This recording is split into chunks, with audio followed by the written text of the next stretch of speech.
संस्थापक कौन है, ये कितना पुराना है, अनुयायियों के आधार पर हिंदू धर्म को विश्व में कौन सा स्थान है, और साथ में ये भी जानेंगे ईश्वर क्या है।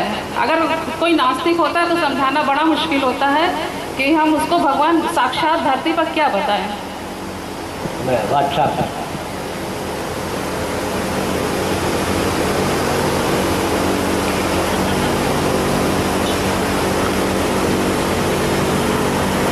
भगवान भी समय समय पर अवतार लेकर धर्म संस्थापना करते हैं। धर्म संस्थापनार्थाय संभवाम युगे युगे, लेकिन धर्म के संस्थापक भगवान नहीं है। इसका मतलब धर्म का जब ह्रास हो जाता है, धर्म के ह्रास का अर्थ क्या है ये भी समझना चाहिए। 100 व्यक्ति में 99 व्यक्ति अव्वल दर्जे के झूठ बोलने वाले हो गए, तब क्या होता है कि सत्य का ह्रास हो गया या सत्य का लोप हो गया। और 100 व्यक्ति झूठ बोलने वाले हो गए, तब क्या होता है, यही कहते हैं ना भाई, सत्य का लोप हो गया। तो धर्म की जब ग्लानि होती है, ग्लानिर्भवति वार्ता, लोप तो पूरा नहीं होता, ग्लानि होती है, पुनः धर्म की संस्थापना के लिए भगवान ने कहा, गीता का 4वां अध्याय में अवतीर्ण होता हूँ। लेकिन धर्म की सिद्धि होती है वेदों से। तस्मात् शास्त्रम प्रमाणम से कार्यो व्यवस्थित हो, तस्मात् शास्त्रम प्रमाणम से, इसलिए शास्त्र प्रमाण है। वेद धर्म की सिद्धि होती है वेदों के द्वारा। और वेद जो है भगवान उसके उपदेष्टा हैं, रचयिता नहीं। जाति सहज श्वास श्रुतिचारी, जैसे स्वस्थ व्यक्ति जब सांस लेता है तो बुद्धि प्रयत्न की आवश्यकता सांस लेने में नहीं होती। भगवान के सहज श्वास के समान वेद हैं। भगवान भी वेदों को उपदेष्टा हैं, रचयिता नहीं।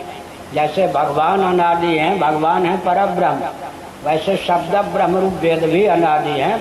इसलिए सचमुच में धर्म का संस्थापक कोई नहीं है। लेकिन ब्रह्मसूत्र में कहा गया शास्त्र योनित्वात्, ब्रह्मसूत्र है शास्त्र योनित्वात्। इसका अर्थ होता है शास्त्रों के द्वारा भगवान की सिद्धि होती है। शास्त्र की सीमा का अतिक्रमण करके जो भगवान होंगे ना, वो घटिया होंगे। वेदादि शास्त्र की सीमा में जो भगवान होंगे वही असली भगवान होंगे। और शास्त्र योनित्वात् का दूसरा अर्थ होता है कि शास्त्र की अभिव्यक्ति भगवान के द्वारा होती है। भगवान ही श्रीमद् भागवत 1 स्कंद 1 श्लोक, तेने ब्रह्म हृदय आदि कवये मुह्यन्ति यत् सूरयः। ब्रह्म का अर्थ यहाँ है वेद। वेद का उपदेश ब्रह्मा जी को करते हैं। इसलिए आपको संस्थापक गिनना ही हो। सच्चिदानंद स्वरूप सर्वेश्वर सृष्टि के प्रारंभ में धर्म की स्थापना करते हैं, लेकिन उस धर्म का परिज्ञान वेदों के द्वारा होता है। इसका लोप नहीं होता, क्योंकि हर देश में, हर काल में, हर परिस्थिति में, हर व्यक्ति के लिए जिसकी उपयोगिता बनी ही रहे उसका नाम धर्म है। धर्म क्या है आपने कहा, जिसके कारण किसी व्यक्ति या वस्तु की उपयोगिता और उसका अस्तित्व, उसकी सत्ता सिद्ध हो, उसका नाम धर्म है। जिसके कारण किसी वस्तु या व्यक्ति की सत्ता और उपयोगिता सिद्ध हो, उसका नाम धर्म है। अग्नि की सत्ता उपयोगिता दाहोद प्रकाश पर्यंत है, पृथ्वी की सत्ता और उपयोगिता गंध पर्यंत है, जल की सत्ता और उपयोगिता रस पर्यंत है। यह तो दार्शनिक धरातल पर धर्म की परिभाषा है। और व्यावहारिक धरातल पर मानवोचित जिसका वर्णन मनुस्मृति आदि में किया गया, धृतिक क्षमा इत्यादि। फिर जैनों की दृष्टि से विचार करें तो पंचशील, अहिंसा, सत्य, अस्तेय, ब्रह्मचर्य, परिग्रह, मानवोचित स्वभाव का नाम धर्म है। फिर यह होता है वर्ण धर्म, आश्रम धर्म। ब्राह्मणों का जो धर्म बताया गया वो भी धर्म है। धर्म के 2 भेद हैं, अनुष्ठेय धर्म, अनुष्ठान करने पर जिसकी सिद्धि होती है, यज्ञ दान तप। यज्ञ करेंगे तो यज्ञ की सिद्धि होगी, दान देंगे तो दान की सिद्धि होगी, तप करेंगे तो तप की सिद्धि होगी। और एक सिद्ध धर्म होता है, एक साध्य कोटि का धर्म होता है, एक सिद्ध कोटि का। सिद्ध कोटि का धर्म है गंध नामक गुण जो धर्म है, किसमें, पृथ्वी में, वो सिद्ध कोटि का धर्म है। साध्य कोटि का धर्म है यज्ञ दान तप। सत्य बोलेंगे तो सत्य की सिद्धि होगी, यह है। अब कहते हैं कि आजकल नास्तिकता बढ़ रही है। नास्तिकता इसलिए बढ़ रही है कि टेलीविज़न, कंप्यूटर, मोबाइल मार का बच्चे हो गए। ये जो कटाक्ष करते हैं, प्रश्न करते हैं, माता पिता उतने योग्य नहीं है कि उनको संतुष्ट करने योग्य उत्तर उनके पास हो।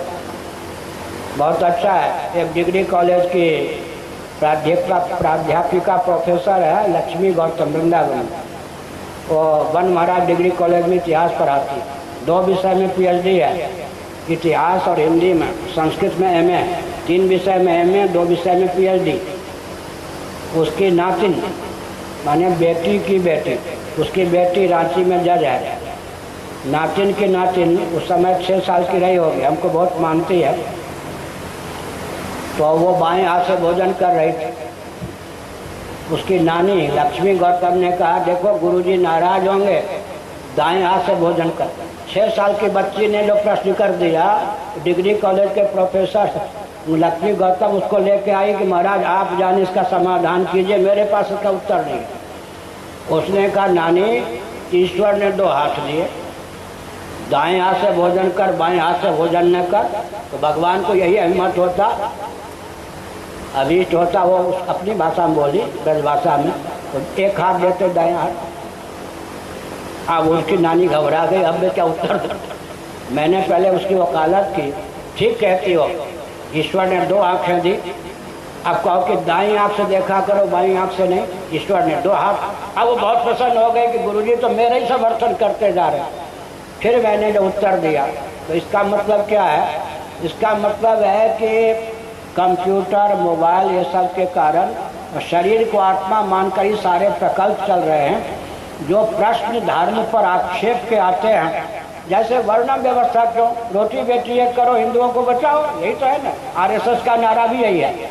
अशोक सिंघल जी ने कहा कि महाराज बुरा मत मानी, मेरा मोटो है हमारा, रोटी बेटी एक करो, हिंदुओं को बचाओ। तो धर्म के नाम पर भी यही चलता है। इसका मतलब क्या है कि रोटी बेटी एक न करने पर वो समझते हैं कि हिंदू धर्म को खतरा, जबकि असलियत क्या है? रोटी बेटी एक करने पर हिंदू धर्म को महान खतरा है। तो सर्वथा विपरीत बोध हो जाता है। उस विपरीत बोध का निवारण करने के लिए भगवान ने हम लोगों को जन्म दिया है। सब बात आप ही लोगों के बस की होती तो हम लोगों को उपयोगिता ही क्या होता। और मैंने तो पहले कह